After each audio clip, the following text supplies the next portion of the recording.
Hello, hello.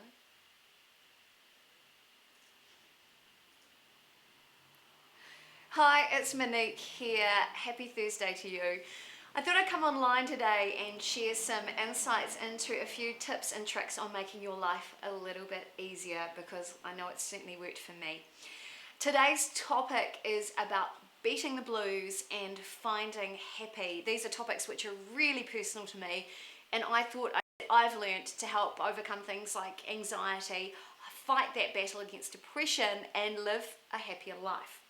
So the reason this topic came up is that I'm a very proud member of the Venus Network, which is a women's business network here in New Zealand.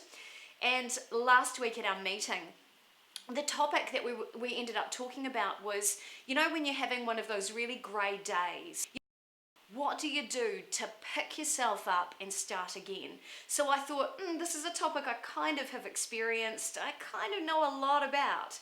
And in fact, I've been a spokesperson for depression on the official depression.org.nz website and talked a little bit about the strategies and principles I used to overcome this, and how I work every day to make my life a little bit easier and a little bit happier.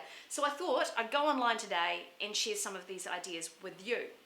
Now, the information is also available on my website, moniquebradley.co.nz. It's right there on the front page. You'll see a graphic as you head to the front page of the website. It's got a link to share with you and a download with some gratitude questions, which we're going to talk about at the end. Now, if you're watching today, please feel free to message in and say hi if there's anything that resonates with you, or if you want to know more, please just let me know. I can see the feeds here. I can see whether you're on the Monique Bradley page, Your Fix TV, or on my own personal page. So message in and say hi. Okay. The first thing I want to talk about is principle number 1 when it comes to beating the blues and finding happy. Our natural instinct is to close down and shut ourselves away. We want to hide because we think nobody's going to understand what we're going through or what we're experiencing. So my first success strategy for overcoming the blues is to talk. The reason why I say this is that if you find that one grey day starts to blend into another grey day and another grey day, I really suggest that you talk to somebody and even consider professional help. Now, I say that because I know so many people that have not talked about this and have felt like a failure. I don't want you to experience that. Find somebody that you can trust, that you know is not going to judge you feel. Find a safe person that you can be open and honest with and really let out what's going on. Even just a glimmer, even just by saying, hey, I don't feel so great today, that's a start. Do consider speaking to a professional. Do consider talking to a counsellor, a doctor, a therapist, a life coach, because chances are if you do have something that's going on for longer than just a day, there could be something else going on. If you're feeling grey for a week, for a fortnight, it could be masking the fact that you could have a deficiency, like I struggled with vitamin B12 deficiencies, which I thought was depression. It's a similar sort of feeling. But it's just a case of I didn't have enough vitamin B12 in my system to give me that little pep to spark my day and get me out of bed. So do speak to a professional, but start with somebody that you feel safe talking to. So that's principle number 1. Principle number 2.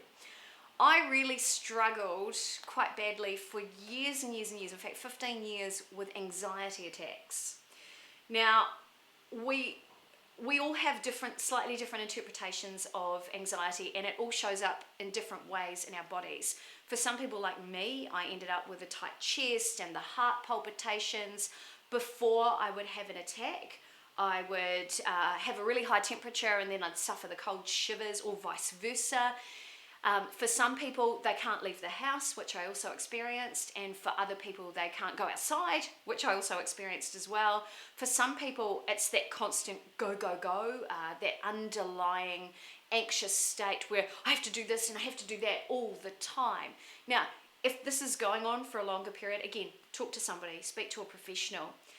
But one thing I noticed that really worked for me when I was really in that anxious state, and even now if I'm feeling a bit stressed, something I always go back to is hydration. I know it sounds really simple, but there is nothing better than being really stressed and having to stop and having a big glass of cold water.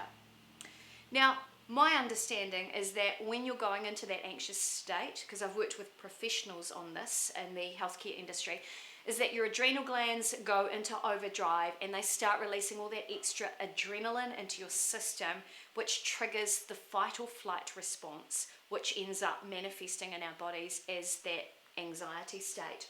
So when that's happening to you, my brain, because I like to be a problem solver, my brain suggested to me, well, if I have a really big glass of water, a whole lot of water, it's going to flush all that adrenaline out of my system, because you have to go to the toilet, right? You flush it all out and you start to come down. Now, even if that was just a physical reminder that I'm in control of this situation, my body's not in control of me, I can use the power of my mind to control what's going on. Even if that was just a physical trigger to change that state, it worked for me. And I'd love to see if that works for you guys as well, if you're in that state too. So hydrate. It's always good to keep loads of water in your body. Keep hydrated, you'll feel better, you'll feel clearer. Now, something else that really worked for me when I was really struggling is I forgot the power of breathing. So this is strategy number 3. Remember to breathe. Now, when we get into a really down state or an anxious state, it is really natural in that fight or flight response for our breathing to become very upper chest. Now, that was designed back in the caveman days for when we needed to run away from that saber-toothed tiger, or when we're engaging in cardiovascular activity. You should breathe upper chest when you need to move and you need to be lighter and you need to sprint. Now, chances are if you're going through a little bit of anxiety or you're really stressing out, that's the response your body has because it thinks it's in danger and it needs to get away. But if your logical brain says, no, you know what, I am actually safe, by consciously changing your breathing, and I know from my experience, this is what worked for me, by focusing your breathing onto your lower belly breathing or yoga breathing or relaxation breathing, everything starts to calm down. So from my experience, the anxious state for me was very much about feeling that everything was out of control and I couldn't control anything around me. But I knew, having been a singer for a long time, I can control my breathing. While it's what we call a subconscious response, or your breathing is an involuntary action, it happens without you even having to think about it, so it keeps your body alive. On the flip side, you can also control it, so you can ensure that that breathing is lower. And if you think about it, let's be logical. Think about the shape of the lungs.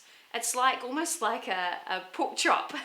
So there's a small bit up the top in here, and the bigger part is in the bottom, like a balloon. If you were holding a balloon, it's kind of that shape, kind of, give or take.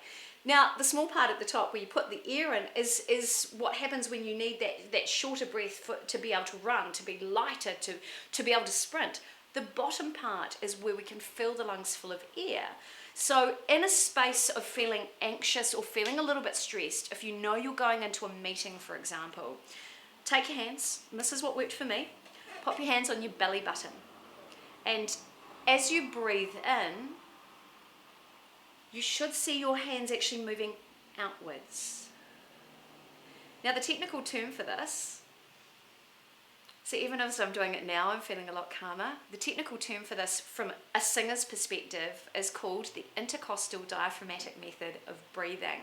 It engages the intercostal muscles between your ribs, which are the short muscles, so they start to expand. The diaphragm flattens, and that gives more space for the lungs to fill with air. As we consciously do that, our breathing slows, our heart rate slows a little, we instantly feel calmer. So use that as a strategy to help yourself in that state. It certainly worked for me. So after 15 years of battling, even now if I can feel that anxious state starting to creep up, if there's too many people wanting my attention or they want to know what's going on or I've got too many deadlines, the best thing I can do for myself is control my breathing. All right, step number 4. This has really worked for me. be mindful.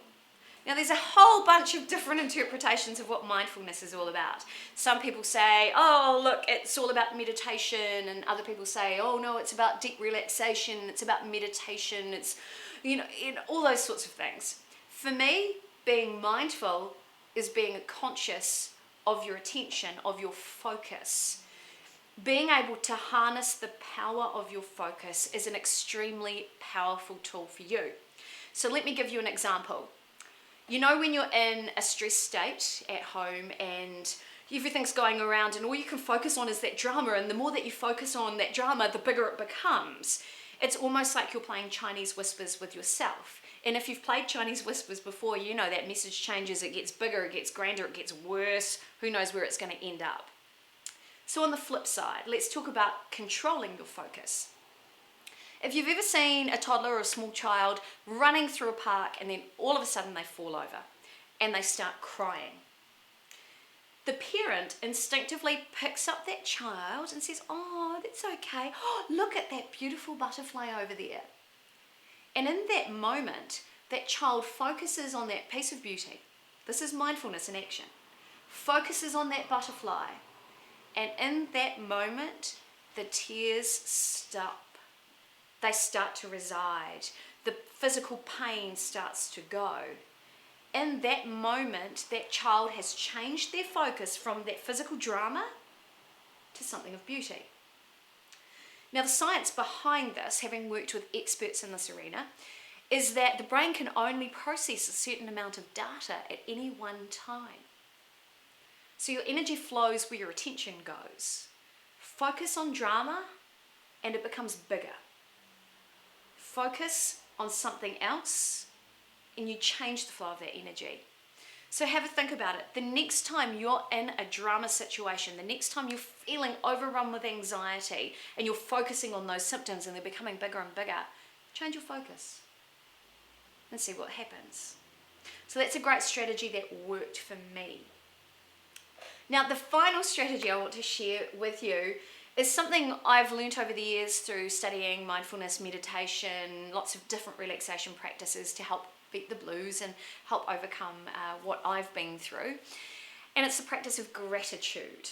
And I really love this. This is really cool because having studied the work of a business mentor called Roger Hamilton, he practices 7 gratitude questions every day.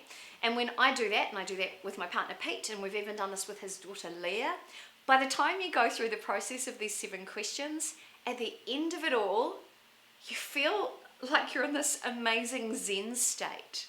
So I'm going to show these questions to you right now and see what resonates for you. Here we go. Here are the 7 gratitude questions. First of all, what are you grateful for? Now, you could be grateful for anything from having a great cup of coffee to having friends around you to it being a sunny day. It's totally up to you. Question number 2. Who do you love? If you're struggling to even love yourself, that's fine. You'll get there. Find an animal you love. If you love somebody from a movie, that's okay. It's entirely up to you. Question number 3. Why are you happy? When I began this exercise, I really struggled with this question. And then I would find simple things to be happy for. Again, sunshine, being able to breathe. That was a huge one. Being able to walk freely around my neighborhood. That's why I'm happy. Next question. What are you committed to? Are you committed to feeling happier? Are you committed to feeling brighter? Are you committed to being successful? Are you committed to making money? Are you committing to live a purpose-driven life? It's entirely up to you. And the next question. How committed are you? Now, I had some friends saying, but aren't they kind of one and the same question? Because if you're committed to something, aren't you 100% committed? And the answer is no. Sometimes you can be committed to saving money to go to Disneyland, but you might need money to pay the bills, so you're only 50% committed. Again, the answer is subjective. It's your response, and there is no right or wrong in this process. And the next question.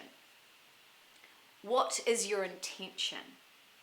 Now, this could be anything from making time for a holiday to committing to your fitness or keeping the doors open to new opportunities.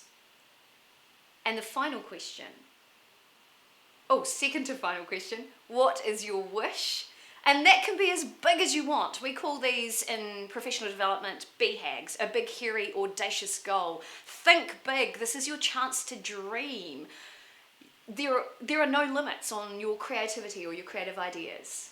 And the final question, why are you here? These questions really lead you to this moment. And the reason why I love it, Pete, happy for you to come back to the studio now. The reason why I love it is that by the time you go through that process of answering those questions, the answer to everything, that feeling of being out of control, is kind of covered in that last question. Why are you here? I'm here to shine. I'm here to shine my light on other people. It can be that simple. I'm here to serve. I'm here to create. I'm here to make things easier for other people. I'm here to streamline processes, to increase activities in business, or to support others. You'll know it by the time you get there. This is a wonderful exercise to do with children, and I am amazed at the wisdom that just falls out of their mouths. It truly is incredible. Try it. Start in the morning, or if you're out for coffee with friends, throw those questions into a conversation and watch that conversation evolve into something incredible and incredibly different from just the day-to-dayness of, oh, what have you been doing? Oh, I've been shopping. Oh, I've got a promotion.